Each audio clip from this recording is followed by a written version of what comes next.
Boa noite.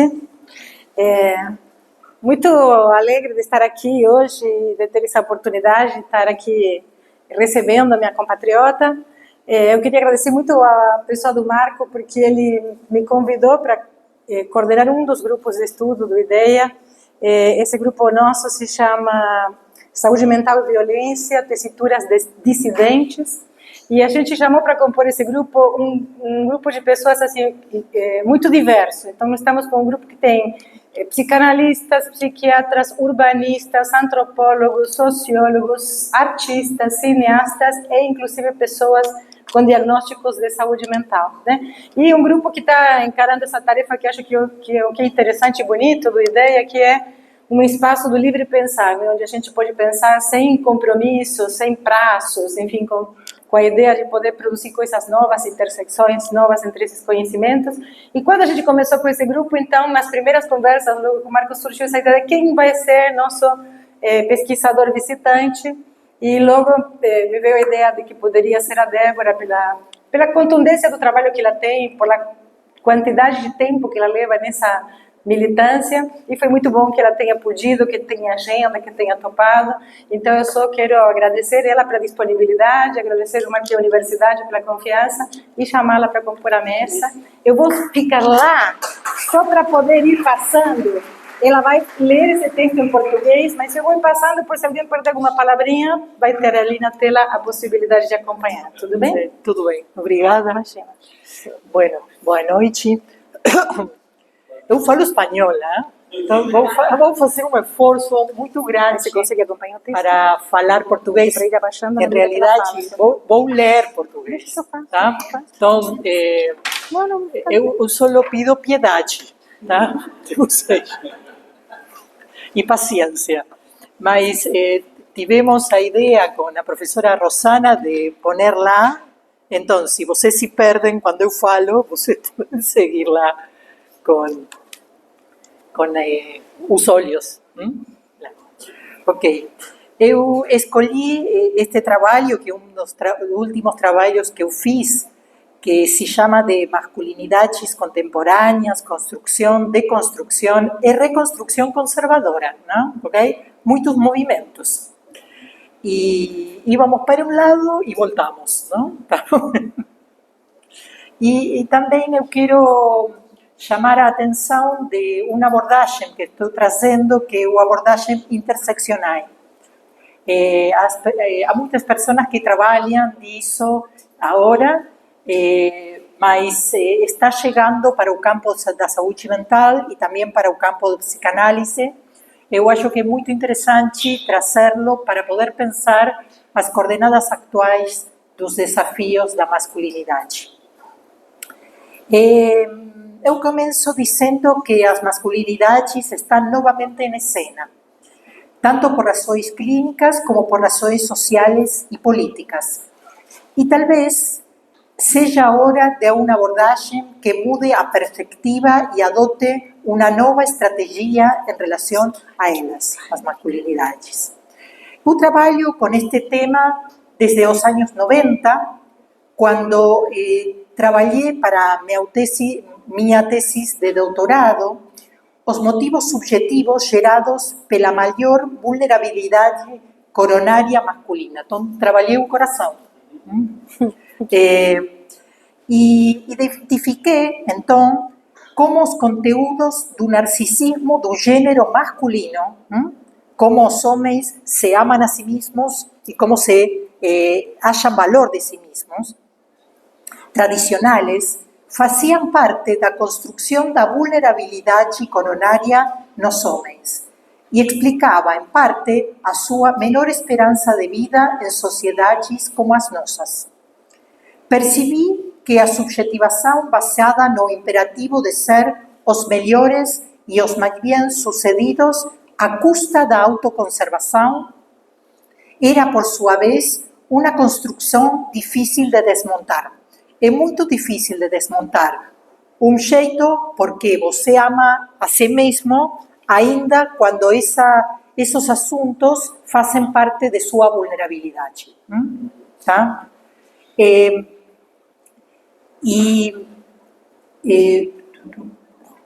Mas, como o trabalho do campo do qual se baseia essa pesquisa foi realizado entre os anos de 1999 e 2003, após a primeira onda neoliberal, também pude registrar o impacto de não conseguir atingir aos valores de ser provedor, que é o mesmo que acontece agora.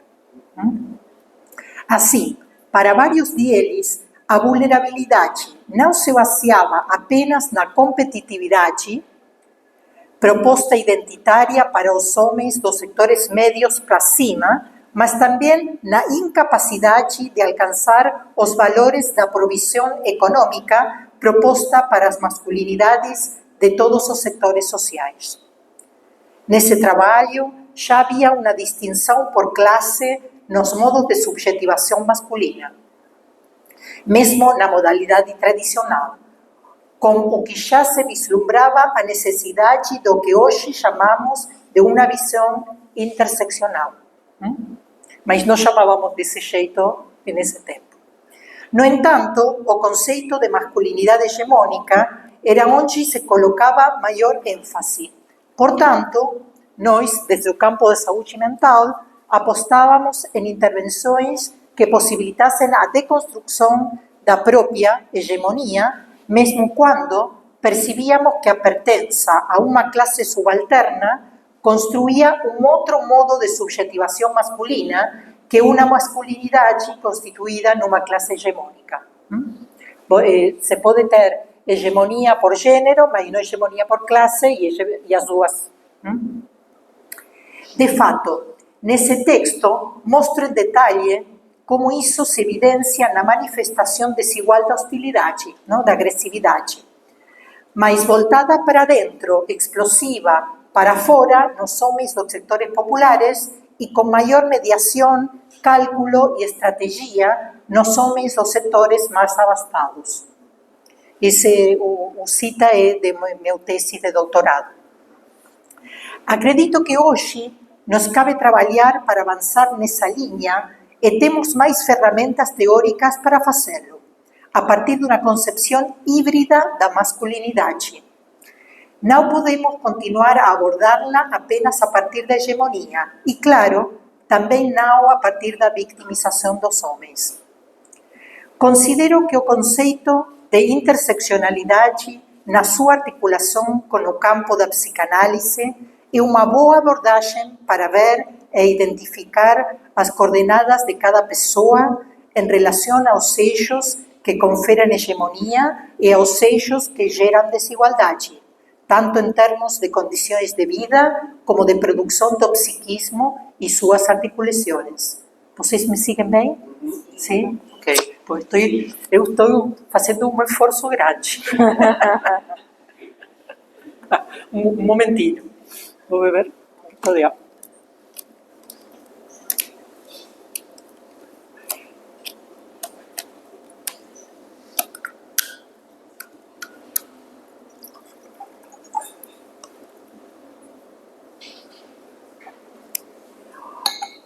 Bom, o que torna o análise interseccional é a adoção de uma forma interseccional de pensar o problema da igualdade e da diferença e sua relação com o poder.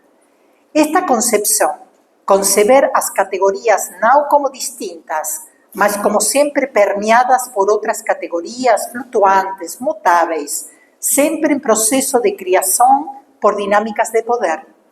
E isto também implica não pensar os eixos de poder como categorias estáticas, mas posicionais, situacionais, relacionais e dinâmicas. A cita é de um trabalho norte-americano sobre interseccionalidade e psicanálise, que é o do professor Max Belkin. Em termos de estratégia clínica e de interpelação ética, permite-nos trabalhar para identificar as desigualdades sentidas e autopercebidas ou, neste caso, a dor de cada homem. Entrar clinicamente pelo híbrido, o pelo não hegemônico de cada homem em particular, aquilo que permite construir algo da ordem da empatia pelo semelhante. Seguindo o traçado de como o gênero, a raça, a classe, a geração, a geolocalização e a orientação sexual constituem o psiquismo, na trama particular dessas coordenadas em cada um. Se nos perguntamos sobre as mudanças nas masculinidades nos últimos tempos que aconteceram, podemos localizá-las no envolvimento dos homens nas tarefas de criação e no exercício da paternidade. Práticas mais baseadas na proximidade, no apego e na participação direta. Ao contrário dos modelos tradicionais de distância, provisión económica e simbólica, castigo e exercício da lei que eles receberam como modelos de seus próprios pais. É uma geração que fez a mudança. E que, em termos teóricos e clínicos, foram tomados como modos universais, não? O modelo de seus pais foram pensados como que um homem. Em certas versões da psicanálise, não? A versão do nome do pai, todos esses assuntos, não? Que formularam como um conceito de função paterna. Universalidade caracterizada como solução paterna da psicanálise, que tem sido questionada em profundidade por alguns autores como Michel Thorp na França ou Facundo Blecher na Argentina. Também se registram mudanças em relação ao mandato da heteronormatividade. Na paternidade e na heteronormatividade há mudanças muito importantes nas masculinidades. Cada vez mais homens afastam-se da proposta de que, para ser um homem, é preciso desejar uma mulher. E habitam publicamente os seus desejos preferenciais por outros homens ou a sua flexibilidade desejante por homens, mulheres ou pessoas não binárias. Onde houve menos mudanças nas masculinidades foi nas relações sexuais e afetivas com as mulheres. E isso possivelmente tem que ver com o fato de que a heterossexualidade que conhecemos até agora é uma heterossexualidade baseada no domínio. O que vemos nesses vínculos é, do lado masculino, uma forte tensão entre os aspectos desejantes forjados na desigualdade e a denigração do objeto erótico e, por outro lado, os ideais do eu, com argumentos mais igualitários. Se diz eu ou ego? Eu. Ok. Num trabalho anterior, eu pesquiso esses fenômenos também nos conflitos ao nível da conformação do eu, e eu proponho que um dos impactos da constituição psíquica masculina ligada aos ideais da masculinidade hegemônica também se coloca nesse nível no campo da vinculação sexual e afetiva com as mulheres. Lá podemos observar como as mulheres, para os homens, não entram no campo do semelhante. E isso não se deve à impossibilidade psíquica da entrada do outro na psique como semelhante. Não são psicópatas, nem perversos. Sim? Não é um tema clínico. Sim, é clínico, mas não de psicopatologia. Mas sim aos processos de desigualdade social. Podemos pensá-lo para o gênero, mas podemos pensar para outros assuntos de desigualdade social, classe, raça, não? O que não é igual não é visto como semelhante para o hegemônico. Os desiguais não entram na psique com o mesmo estatuto social que o par, neste caso os pares masculinos. Isso fica evidente em situações em que se jogam lealtades e se demonstram altos valores éticos entre homens, e não consideração da mesma forma em relação às mulheres.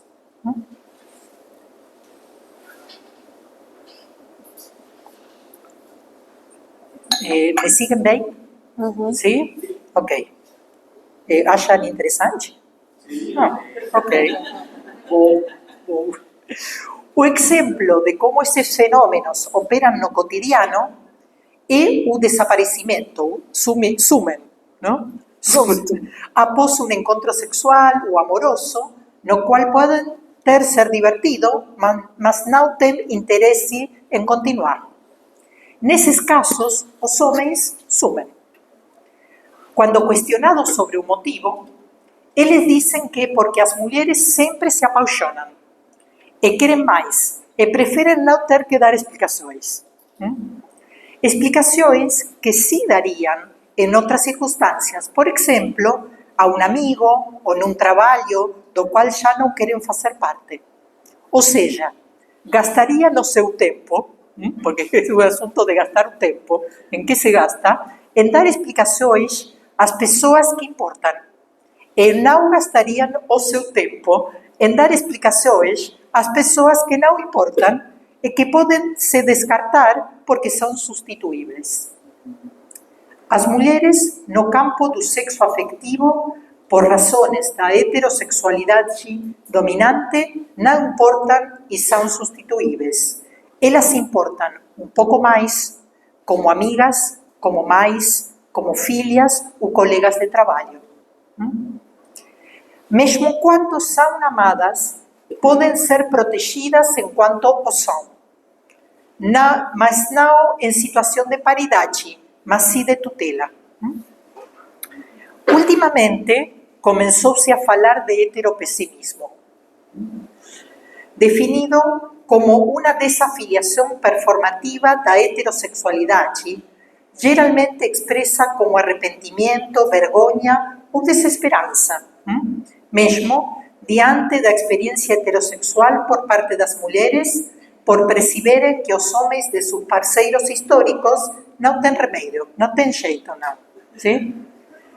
Tema que tratei num artigo em que descrevo as atuais fluidezes sexuais afetivas das mulheres que caracterizo como anfíbias.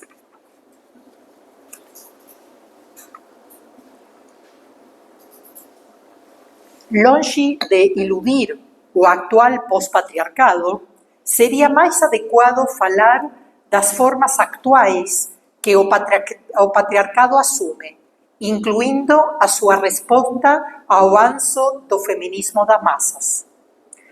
Eu também acredito que se dilui a bola da possibilidade para as mulheres de uma aldeia feliz unigenérica, não? Era uma ilusão que teníamos há tempo, no que diz respeito ao vínculo ao afeto.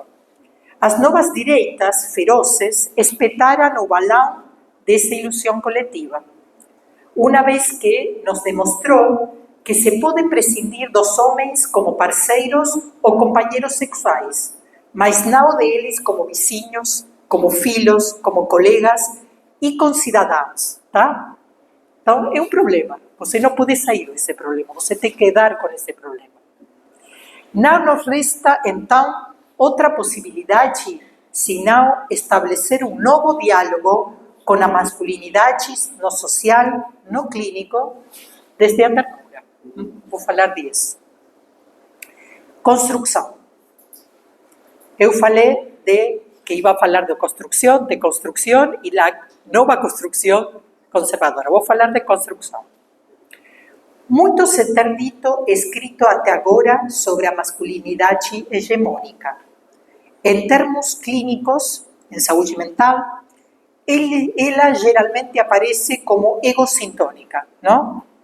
Forma parte do eu sem problema nenhum.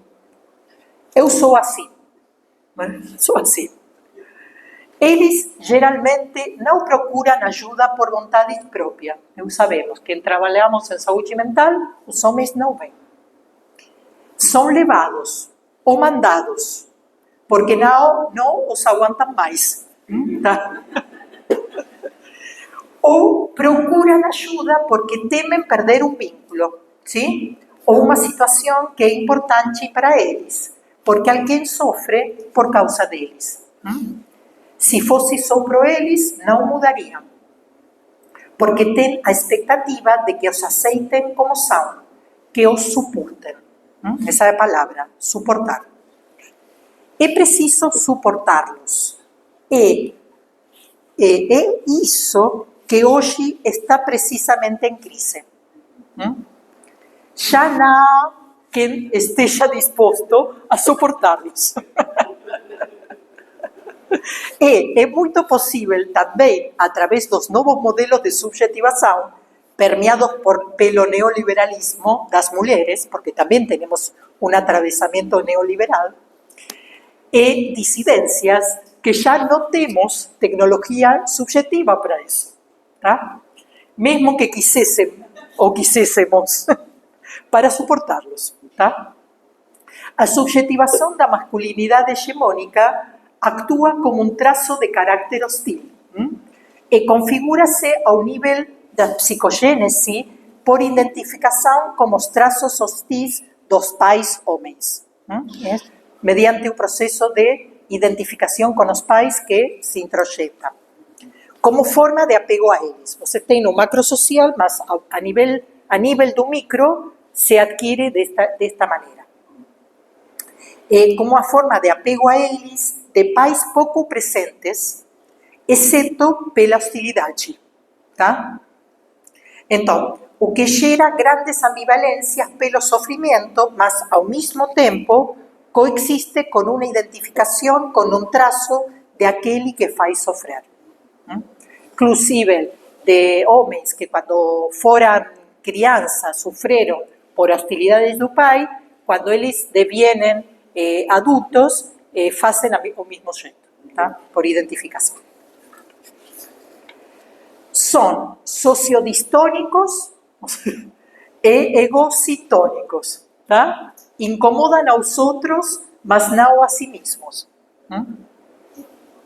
Em todo caso, não é um sofrimento direto, porque gera sofrimento indireto quando a pessoa que é prejudicada abandona o vínculo ou não quer vê-lo.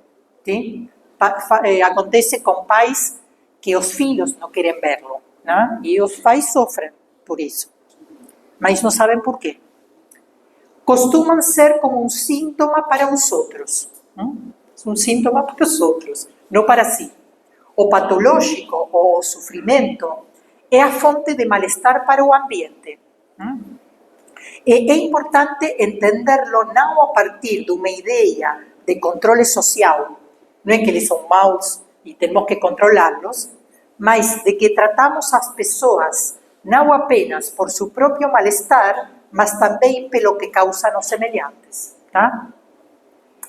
As subjetividades masculinas constituídas em relação à hegemonia que les proporciona o patriarcado geram custos de mal-estar excedente nas outras pessoas, mas também têm custos nos próprios homens. Depois vou falar dos custos para os homens. E aparecem de forma egocintônica, na maioria dos casos, como falei, tal como as caracteropatias. Fazem mais barulhos para outras pessoas do que o próprio sujeito. Uma cita de um colega argentino que trabalha caracteropatias, e eu fiz a apresentação de seu livro e falamos disso. Vou falar agora da deconstrução. Falei da construção, tá? Da masculinidade e hegemonia. O que é a deconstrução? O que é? Tá? Bom, se fala muito, mas que é um conceito que as militâncias feministas e LGTB+, mais ou plus, mais, mas não os estudos acadêmicos. É um saber popular, tá? É mais um saber plebeio, que vem de aí.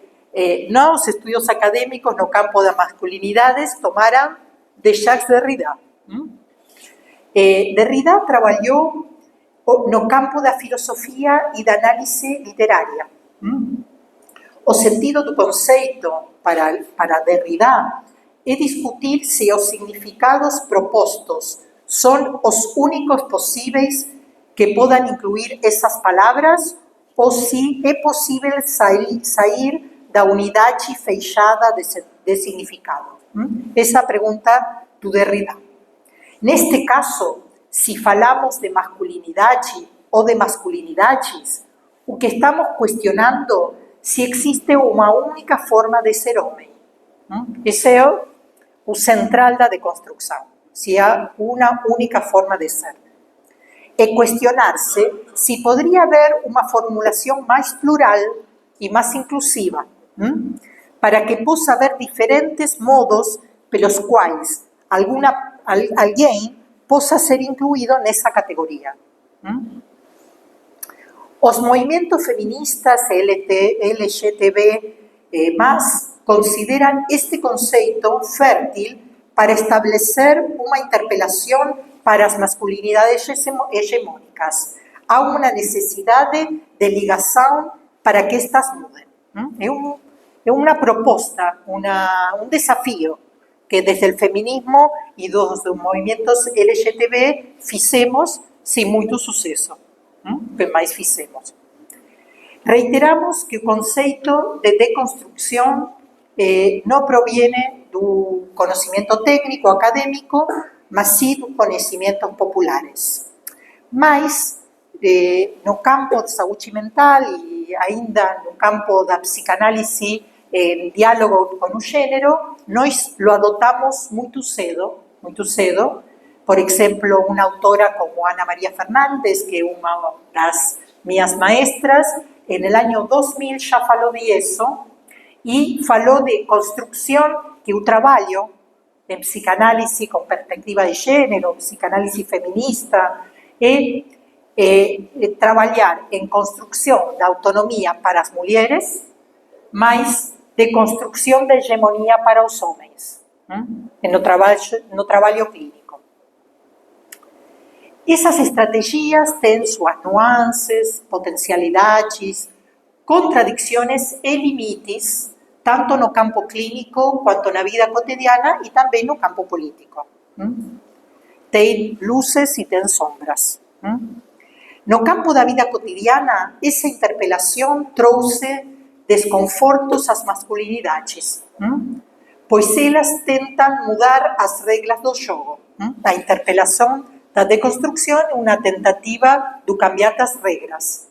Houve um aumento dos desconfortos dos homens, como resultado de o que consideramos a democratização dos desconfortos. É um conceito que nós construímos.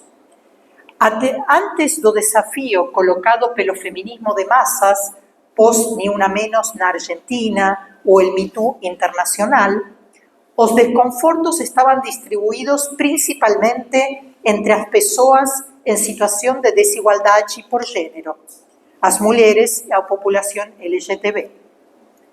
E convenientes basados numa série de desigualdades que têm efeito no tratamento no cotidiano, que podem ir de as situações mais graves, como a violência basada no gênero e sua fase mais atroz, o femicídio, hasta situações intermediárias, como assédio ou insistência sexual sem reciprocidade, muitas delas baseadas em diferenças hierárquicas, além das genéricas, por exemplo, de chefes, de líderes, pessoas com mais experiência, fama ou dinheiro, entre outras.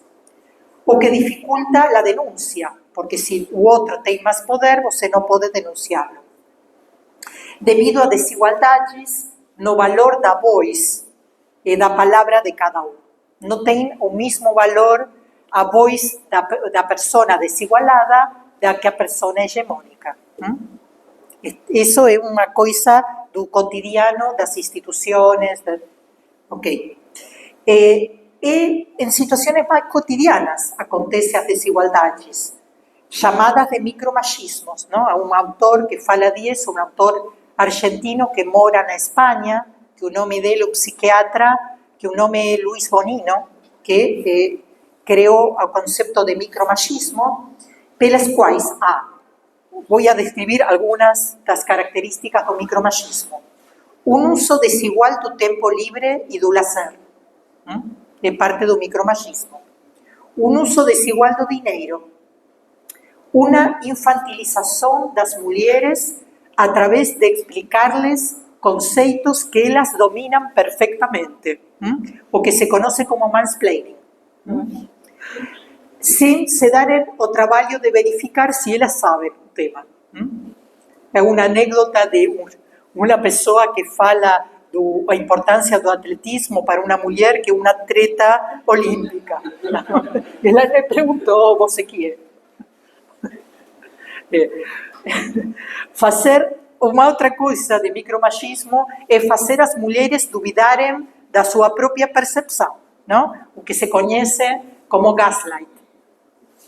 Prolongar-se de forma desigual no uso da palavra e ser mais cuidados do que o cuidadores, não? Essa é uma forma também de micromachismo. Tudo isso acontece na maioria dos casos, e isto é muito importante, sem vontade explícita e sem consciência dos homens. Por isso, culpá-los não dá nenhum jeito nenhum. Não é um tema de culpa, é um tema de conscientização. Não? E acontece, por quê? Porque não há consciência disso. Pela interiorização da desigualdade nos processos de subjetivação. Quando você está subjetivado por uma causa de hegemonia, você não sabe. Você pensa que é você, que você tem habilidades, que a sua palavra, o que você sabe. Você não sabe que sua palavra tem mais valor porque você pertence a um coletivo hegemônico, seja de raça, seja de gênero, de classe, o que seja. Bom, autores que trabalham no impacto da racialização no psiquismo, que há muitos trabalhos agora, utilizam o conceito de branquitude. Eu sei que em Brasil se fala muito de branquitude, para se referir às pessoas para as quais a raça nunca foi um problema. É branco, que para ele a raça nunca foi um problema. O mesmo acontece com o gênero. Até agora, ser varão não era um problema. Ser homem, varão não se sabe. Falamos em espanhol, não em português. Okay. Podemos fazer uma analogia com esses desenvolvimentos e apontar que o mesmo acontece com a masculinidade até recentemente. Não? Por quê? Porque até recentemente, porque agora os homens descobriram que tem gênero. Isso é uma novidade. É uma novidade, gente. Por quê? Porque não havia percepção de que possuía, não? Ni que isso, ni que possuí-lo, podia ter alguma conotação negativa. O que começou a acontecer com o que eu falei para vocês, a democratização dos desconfortos, não? Muitos homens começaram a identificar que também eles eram generizados. Que algumas coisas lhes aconteciam por ser homens. E sim. Há colegas que criticam o alcance do uso do conceito e da estratégia da deconstrução. Dos colegas psicanalistas, que eu fiz a apresentação do livro deles, Alejandro Weiner e Carlos Barzani, que tem um livro que se chama de O Malestar Masculino nos Tempos Oscuros. Eles caracterizam a subjetivação patriarcal da subjetividade masculina como masculinidade de submissão. E eles dizem que a deconstrução tem seus limites porque é uma operação fundamentalmente no campo da linguagem. Esse é um limite. E que não leva em conta outros espaços, registros de construção da subjetividade. Interessante. Para isso, utilizam o conceito de corpo-subjetividade, para dar conta da imbricação entre o subjetivo, o corporal e o social, na constituição dos processos identitários generalizados e identitários em geral. Portanto, eles descobrem que sua desmontagem, ou seja, a desmontagem da identificação no campo do psíquico, tem diferentes níveis de intervenção. E propõe que parte da mudança reside na materialidade das práticas, eu concordo com isso, é um nível que é o linguagem, o simbólico, mas é outro nível que é a materialidade das práticas. E também o envolvimento corpo a corpo. Não é mesmo jeito dizer muitas coisas de ódio nas redes sociais, anonimamente, que dizer-las corpo a corpo olhando a outra pessoa. É diferente, é muito diferente, porque você vê, olha o que acontece com outra pessoa. Não é o mesmo jeito. Tá. Podemos concordar com se efectivamente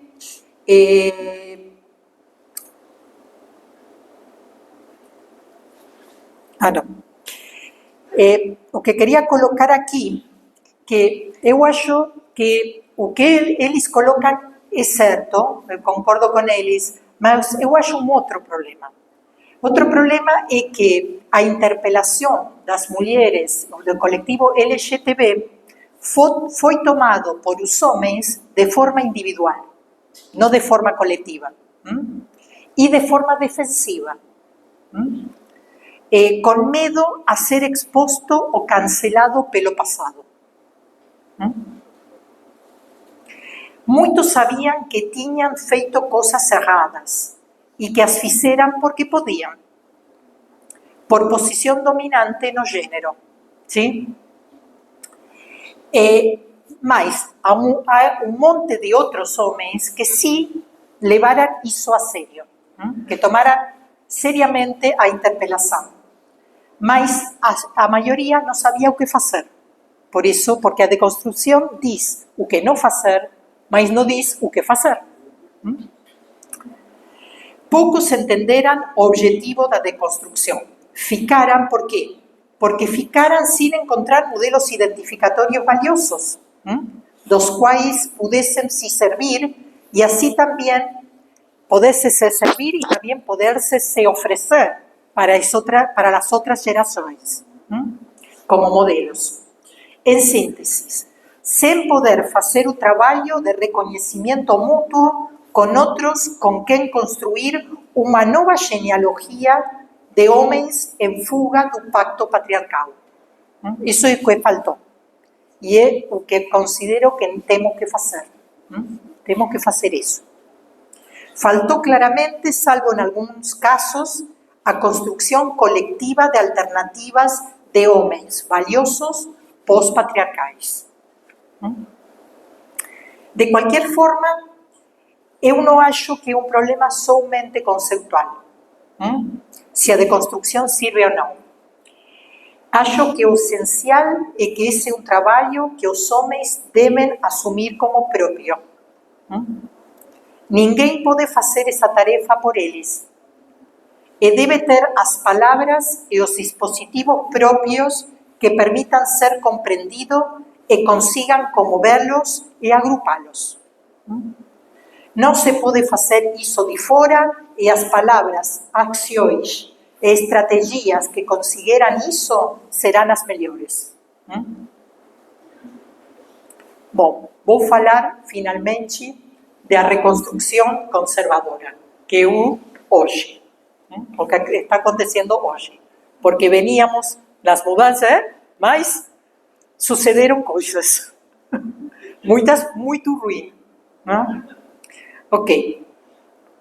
Esses mesmos autores que eu falei para vocês, o Weiner e o Barzani, referem a crise atual das masculinidades em duas coordenadas. Vou falar em termos psicanalíticos. Paciência, para os não psicanalistas. Que a subjetivação dentro do modelo da masculinidade tradicional dificulta aos homens processar a pulsão da morte. A forma coloquial de falar da pulsão da morte é a hostilidade, o que não liga. Por quê? Porque é difícil para eles fazer isto sem perjudicar-se a si mesmos e aos outros. Por quê? Porque nos processos de subjetivação masculina não há um ensino para os homens para fazer. tá? E, por outra parte, o que aconteceu que o neoliberalismo retirou a possibilidade de contar com um espaço suporte da pulsão da morte, que faziam as instituições do bem-estar. A institucionalidade, a filiação forte, era uma forma de sustentar de maneira não danina a pulsão da morte. E como isso está desfondado, a pulsão da morte volta para as pessoas. E volta para fora e volta para dentro. Então, por exemplo, para fora, recrudescimento da violência contra aqueles que não são considerados iguais, as mulheres, crianças, população dissidente. Mas para dentro, autodestruição, como consumos problemáticos, accidentes, suicídios sucedidos, tá? Homicídios, infartos e acidentes vasculares cerebrais. Então, uma outra autora, a Friedman, Irene Friedman, que faleceu há pouco, uma amiga muito querida, que ela trabalhou muito a violência da mulher, apresentou como essa violência ocorre nesta etapa neoliberal sobre o formato do empreendedorismo, a forma laboral do hoje. Na verdade, ela denomina esses indivíduos que fazem muita mais violência para fora como empreendedores do ódio.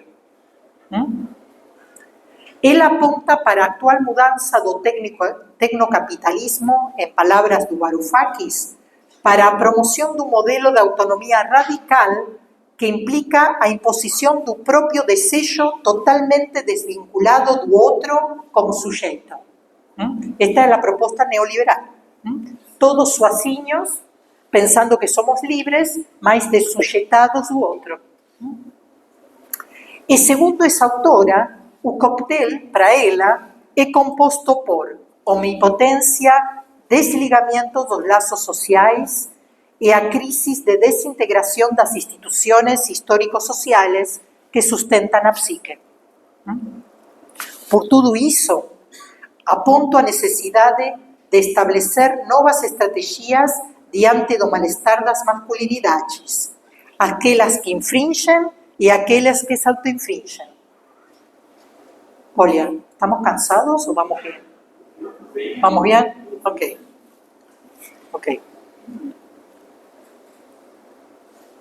Porque bem no final, tenho algumas dicas. Ok. Eu acho que muito tempo foi perdido. E quem ganhou foram aqueles que sim falaram colectivamente aos homens desesperados, perplexos e desligados. Fundamentalmente os mais jovens. E quem foi? Extrema-direita. Falaram para eles. Não somente na Latinoamérica, todo mundo. Não? Eles propõem o retorno a um suposto paraíso perdido, no qual eles eram importantes e dizem que as mulheres e as dissidências les tiraram o lugar. Não percebem que o capitalismo concentrado já não tem lugar para eles. Esse é o assunto. Não somos nós. É o capitalismo, gente. Aí, não estão... Sí, estamos acompanhando. Não percebem... Bueno, por quê? Porque o capitalismo concentrado não tem lugar para que os homens constituídos como masculinidades hegemónicas y tradicionales puedan ser trabajadores y proveedores. Sí, no hay lugar para eso. Entonces, no hay condiciones materiales para esa sustentabilidad para investir en esos proyectos. ¿Y qué va a acontecer? Esa ilusión dos jovens homens se voltará contra eles. Eles ahora son úteis, mas serán descartados. ¿Por qué? Porque un modelo global que apunta para a guerra, o que está acontecendo agora, a desigualdade e a concentração da riqueza precisa dos homens jovens como corpos descartáveis para serem os soldadinhos que colocam o corpo para defender os interesses dos ultrarricos. Portanto, é preciso pensar uma saída solidária e fornecedora do vínculo social para o malestar dos homens, revelando os fios da apropriação fascista do malestar masculino. O que fazer? O que fazer? A pergunta. Tá? Bom, vou compartilhar com vocês algumas ideias. No campo da psicanálise, eu acho, e saúde mental geral, a abordagem mais fecunda para esta interrogação é a interseccionalidade. Por quê? Porque permite olhar tanto para a hegemonia como para a desigualdade de cada quem. Porque você, como eu falei, pode ter uma construção hegemônica, por exemplo, de raça, mas ser de pobre, e ser homem, não? E ser diverso sexual. Tá? Então, você tem alguns dadores de hegemonia e algum dador de desigualdade. Tá? E tudo isso acontece em você. Então, não podemos trabalhar unicamente sobre um eixo. Há que trabalhar em todos os eixos e entrar por a do eixo. Como se diz? Por Tangente. Por tangente, isso. Tangente. A abordagem interseccional permite-nos analisar vectores de hegemonia e de desigualdade no mesmo sujeito. Não solamente com homens, também com mulheres, com todo mundo, mas estou falando agora dos homens.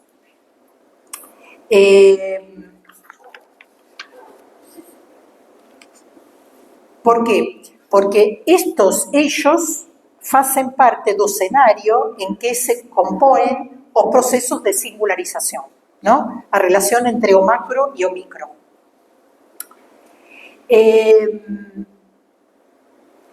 O assunto, o jeito do trabalho interseccional é como pensar, não?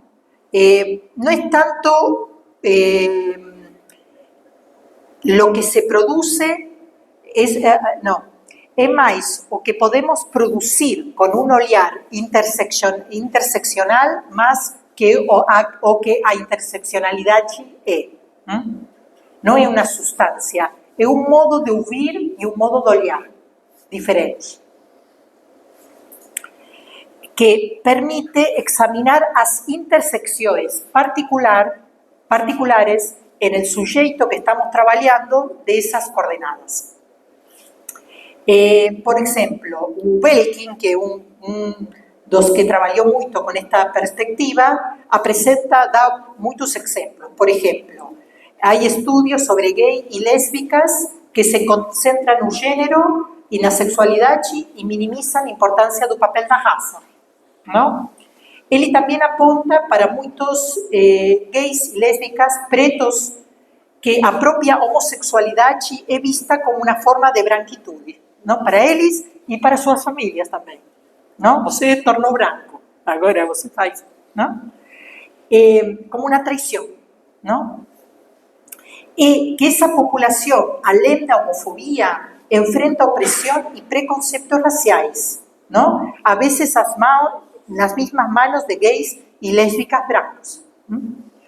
Ao mesmo tempo, as pesquisas sobre raça, etnia e subjetividade deixam de fora questões da sexualidade, muitas vezes.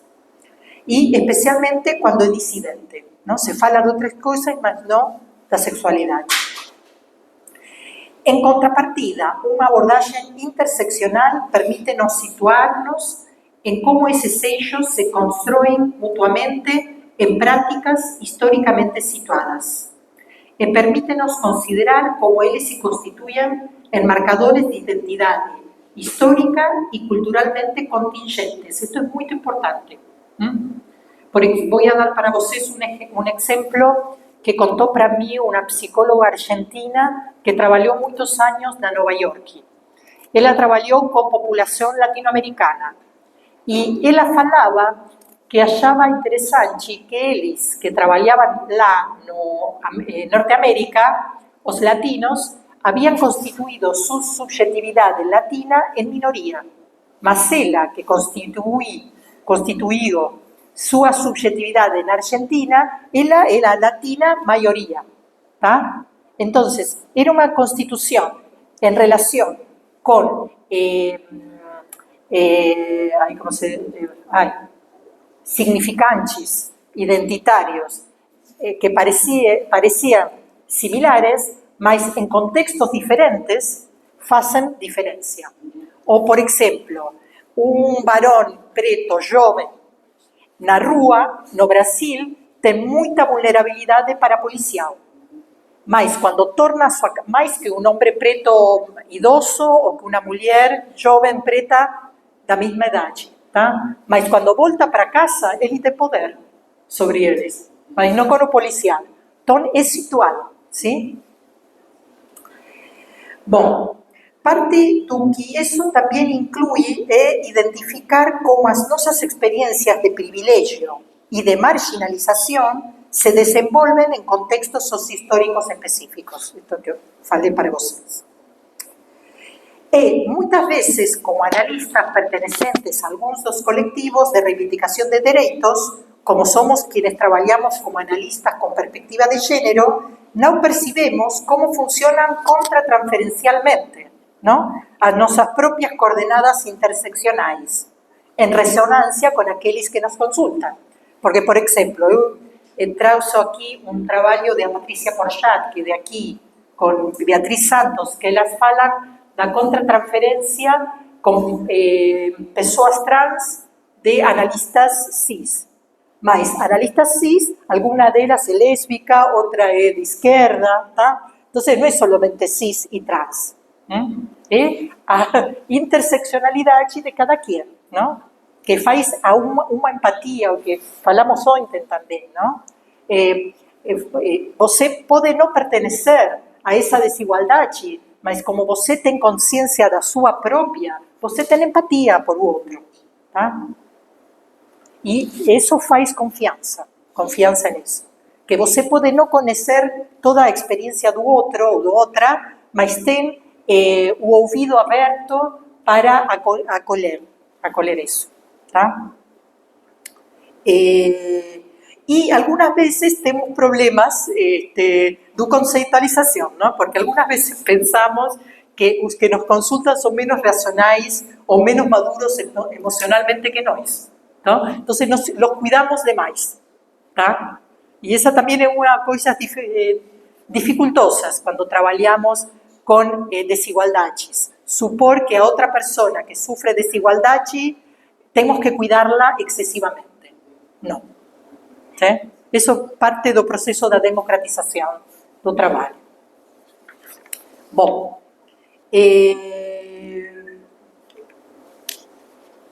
entonces, bueno,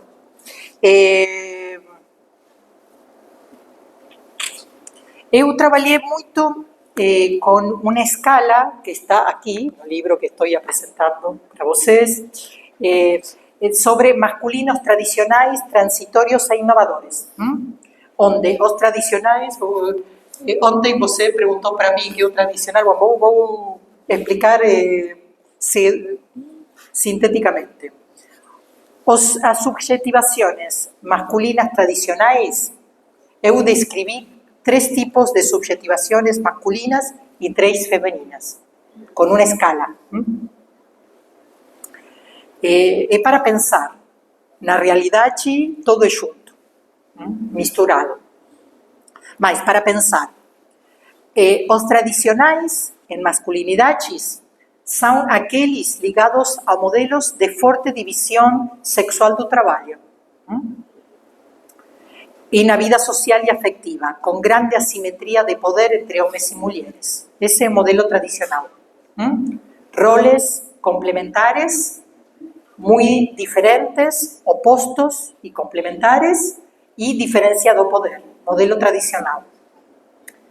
Un modelo transitorio son modelos intermediarios en términos de papéis, los límites son más difusos, y distribución de poder entre los géneros. Y tenemos, finalmente, un modelo innovador que son modelos con grandes misturas, mudanzas, tanto con los roles y con la distribución do poder. E todos esses, às vezes, están misturados e, a veces, na própria psique. Não? Temos, por exemplo, um eu innovador, mas temos um, como se diz, um eixo? Un IG. Um ige conservador ou tradicional. Tá? Então, temos um conflito interno, não? Entre modelos. ¿Ah? Bueno, entonces, eso nos ayuda a entender de una otra reflexión que me fue presentada recientemente por una colega que es una alta funcionaria de un programa de género y salud en la provincia de Buenos Aires, ¿no? Que están desenvolviendo un trabajo muy bueno. Ella me contaba frases que había de hombres jóvenes usuarios del sistema de salud que ella encontraba que eran de innovadores. Y, por ejemplo, un hombre joven falaba que ela, por sua mulher, já colocou o seu corpo para na gravidez. Agora vou colocar o meu. Vou fazer uma vasectomia. É uma novidade. Tá? E a funcionária fazia uma reflexão e falava para mim: estamos a deparar-nos com homens já deconstruídos e atravessados pelas novas prácticas das mulheres. ¿No? Temos población que ya está atravesada por eso. Pos onda verde y no tenemos una comprensión para comprenderlos. Lo que ella me colocaba, porque a mayoría da bibliografía que temos para trabalhar é o campo da deconstrucción, mas no o que aconteció con los hombres que ya mudaron, que también existen.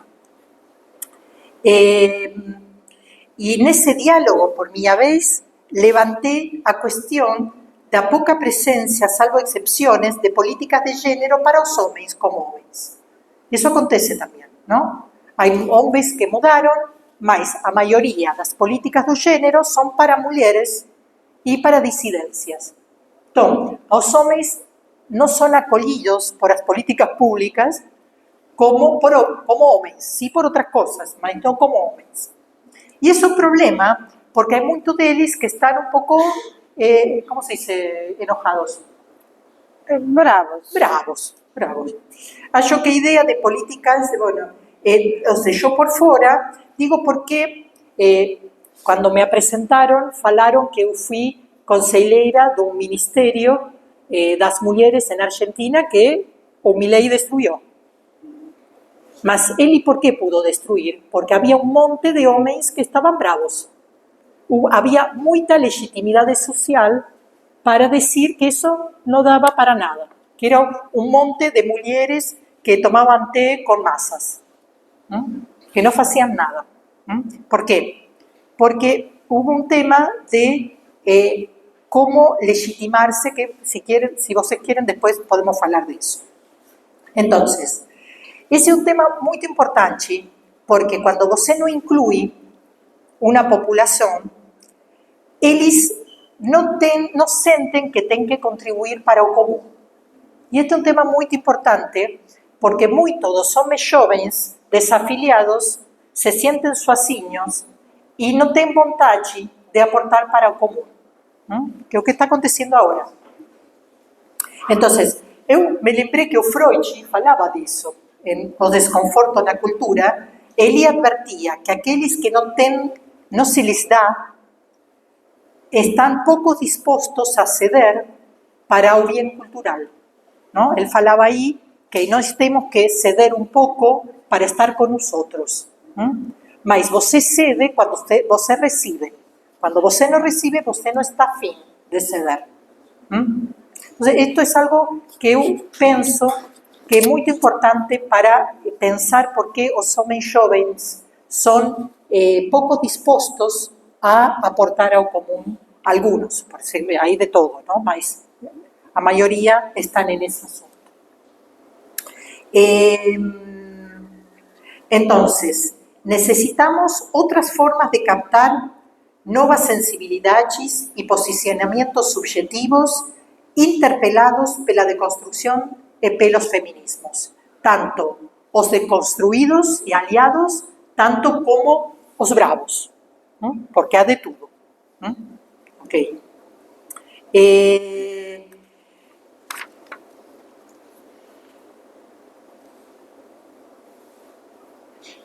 E também é preciso, eu acho, pensar no efeito de tantos homens criados sem ter pais presentes, não? Há muitos que se han criado con máis chefes de familia, varias víctimas de violencia de género, que non ten palabras para expresar esa situación, porque non foran víctimas de algo en particular, mas foran criados en ambientes complexos, sin teren justificación interna para ser reconocidos como personas traumatizadas. Este é un tema que tamén acontece con homens jovens.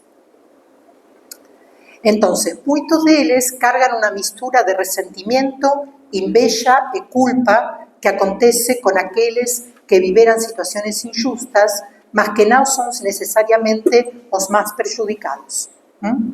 E que, por súa vez, pertencen xenéricamente a un colectivo criticado por sus efeitos en súas mães e en súa propia criação. E parte o que acontece es que esto puede gerar formaciones reactivas en eles. En vez de abrazar a diferencia, há un deseo de ser como todos.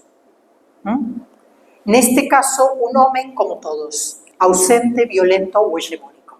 ¿Sí? Inclusive en jovens criados sin pai, con pais distantes, con mães heroicas, mas eles querem ser como todos. Entonces se identifican con las novas direitas. Ao contrário do que nós hubiéramos pensado con el valor de suas mães. Muito importante pensar isso. Bom.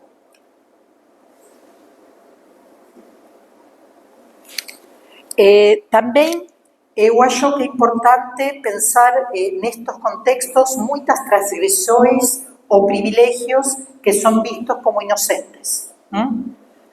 Em minha palestra TED apontei mandar um moco seria fazer uma malandragem em português? Não sei. Não sabes. Fazer uma coisa ruim, mas que não tão importante. Como se diz? Sim, seria uma malandragem.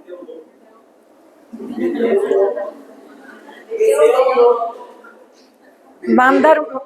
Bueno, isso. Mas isso pode abranger um monte de questões, que va do banal ao trágico, tá? Esqueci, deixei-la plantada, sem dinheiro, bati nela, vamos. Atropellei alguém e fugi, ou matei alguém porque me deixei levar pela brincadeira. Isso passa. Para terminar, quero compartilhar que tudo o que foi apresentado no mundo adulto representa um desafio na transmissão de modelos de masculinidade valiosos para a infância e a adolescência. Na nossa sociedade, há um forte questionamento dos emblemas da masculinidade tradicional hegemônica devido aos seus custos para si e para os outros. Mas, ao mesmo tempo, não foram, como disse antes, fueran construídos novos modelos valiosos de masculinidade para transmitir às novas gerações. São gerações que vivenciam a democratização dos desconfortos e creio perceber que ninguém fala para eles, como eu falei para vocês, não? Excepto os discursos neoconservadores que propõem um retorno para os lugares tradicionais. Razão a mais para levar muito a sério a necessidade de uma deconstrução coletiva das hegemonias masculinas, que inclua também uma construção e proposta coletiva de masculinidades valiosas neohegemônicas, para que a mudança ou as propostas de contar com modelos de masculinidade valiosos não sejam apenas propostas de reconstrução conservadoras, que infelizmente são as únicas que falam aos homens hoje. Há um silêncio dos homens progressistas que não levaram a sério a construção de modelos valiosos de masculinidade não machista. Felizmente, há colegas que começaram a aceitar esse desafio e considero que um logro e um ótimo começo. Conversar entre si e conversar com os mais jovens.